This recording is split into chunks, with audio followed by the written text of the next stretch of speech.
Hello, hello. It's Big Cheds. We're doing My Battles with Cancer, a candid patient and caregiver's memoir. I'm a cancer survivor. I was also a caregiver for my mother, and I published my memoir back in 2020. And I rewrote it in 2023 after publishing two more books, Trading Wisdom and Trading Quotes. But I want this book to be available for free to everyone. I really want it to help people. Last time we finished up with bumps in the road, and I'd been to the hospital a couple times, and now we are halfway home. So, halfway home. And by the way, I'm going to read right through. If I make a mistake, I'm just going to keep going. So far, one thing I had cut out completely during chemotherapy was alcohol. I think that decision was key to giving my immune system a chance to recover from each punishing cycle of chemotherapy. Staying away from drinking gave my liver the chance it needed to process all those medications I was taking, including THC and CBD. While I recovered at home, I was often tempted to have a drink of wine to help calm my nerves or to help me explore some of the more complicated emotions I was dealing with. However, I always held back, knowing just how much damage alcohol really does to your body. Quote, I am on chemo, have not had a drink in months, and badly miss drinking red wine. February 17th, 2018, at Big Cheds. Making it this far without drinking alcohol was a fine accomplishment, but I could not let my guard down while the battle was afoot. My body was inevitably getting weaker as the chemotherapy worked its course. So it was imperative for me to retain my good habits. At the beginning of the fourth cycle, in order to find out how effective the chemotherapy had been so far, the oncologist wanted to schedule me for a PET CT scan. My last scan before starting the treatment was a CT scan rather than a PET CT scan, and that one was performed at the community hospital. So, what's the difference between a CT and a PET CT scan? Well, according to Wikipedia, positron emission tomography or computed tomography is a nuclear medicine technique which combines in a single gantry a positron emission tomography PET scanner and an X-ray computed tomography CT scanner to acquire sequential images from both devices in the same session, and they are then combined into a single superposed image. Thus, functional imaging obtained by PET, which depicts spatial distribution of metabolic or biochemical activity in the body, can be more precisely aligned or correlated with anatomic imaging obtained by CT scanning. I guess basically just means it's more accurate. I'm not a scientist, but there it is. According to the National Institute of Health, PET CT provides significantly more accurate information compared to PET and CT for the staging and restaging of patients with lymphoma.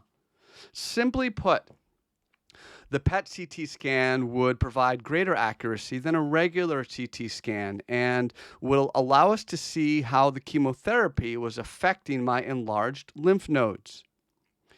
Excited to find out what this scan might reveal, I made my way to the nuclear medicine area of the hospital where the scan was to be performed. The procedure itself was no big deal, as I was somewhat used to them by now, having already been through an MRI and a CT scan. Later that day, my wife and I met with the medical oncologist to discuss the results of that scan. I greatly appreciated that I didn't have to wait any longer to find out if the chemotherapy was working. Based on the fact that I had already observed the left armpit tumor shrinking rapidly, I suspected that the chemotherapy was, in fact, working. However, as confident as I was, I still wanted to hear it from the man himself, my medical oncologist. The doctor turned his computer screen so I could see what it looked like, and then he scrolled through the image with his mouse button. I had absolutely no idea what he was showing me, as It all just appeared to be glowing lights with gray and dark matter in between. And mercifully, he translated the imagery for us. The doctor, my medical oncologist, explained that the PET CT scan showed significant improvement with some residual disease in the armpit tumor area. The plan was to do a final scan weeks after my final chemotherapy session, and then that would determine how effective the second half of the treatment had been. We thanked the doctor for all his help, and then we left the hospital feeling pretty good about how things were going. This was a big moment for me because it confirmed what I had earlier suspected, that the chemotherapy was working and I was on the road to recovery. Now, I knew for sure that I would beat my cancer, and that boost of confidence was just what I needed to bear down and fight my way through those remaining 3 cycles of chemotherapy. The rest of my 4th chemotherapy treatment cycle went well, and I was able to work through the nausea, the immune system vulnerability, and the recovery period without too much trouble. The THC and CD medicines were invaluable in helping me to manage my symptoms, and they gave me the confidence that I was going to make it through the rest of my treatment just fine. Even though I still had the side effects of chemotherapy under control, I was still constantly checking my temperature and ever fearful of becoming sick. I knew firsthand just how severe the consequences of a high temperature were, so that was never far from my mind. While resting at home during the course of my treatment regimen, people would occasionally come by to see me, and it was really nice to have visitors, as it could get rather lonely by myself at home all day. Even though I was interacting with people online, there's absolutely no substitute for real human contact.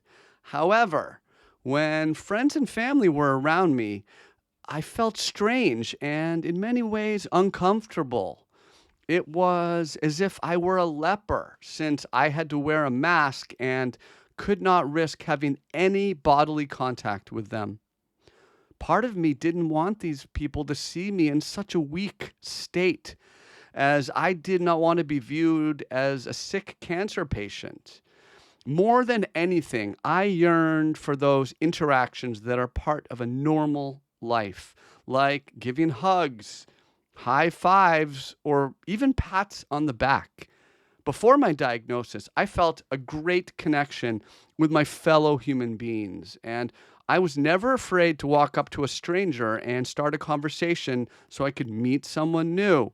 But now, I felt like an outcast in my own community, and I was desperate to feel normal again.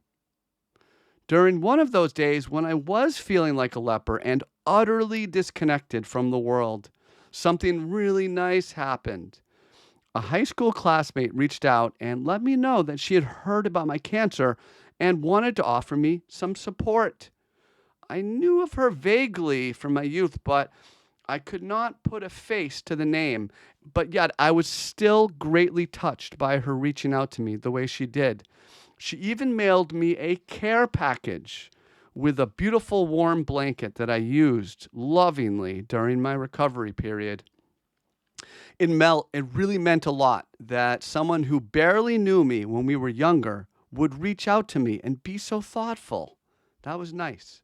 Folks, this is my battles with cancer, and we're going to do Finish Strong for the next chapter.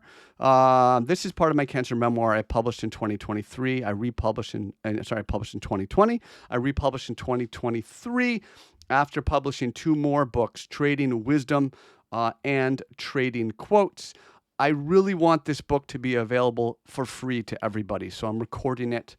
I'm reading it. You can get it all here on my YouTube at Cheds Trading. Of course, I'm Cheds, Big Cheds on Twitter, which is where you may know me from, and this is my battles with cancer. I will be back with another chapter soon. All right, folks, thank you so much. Take care.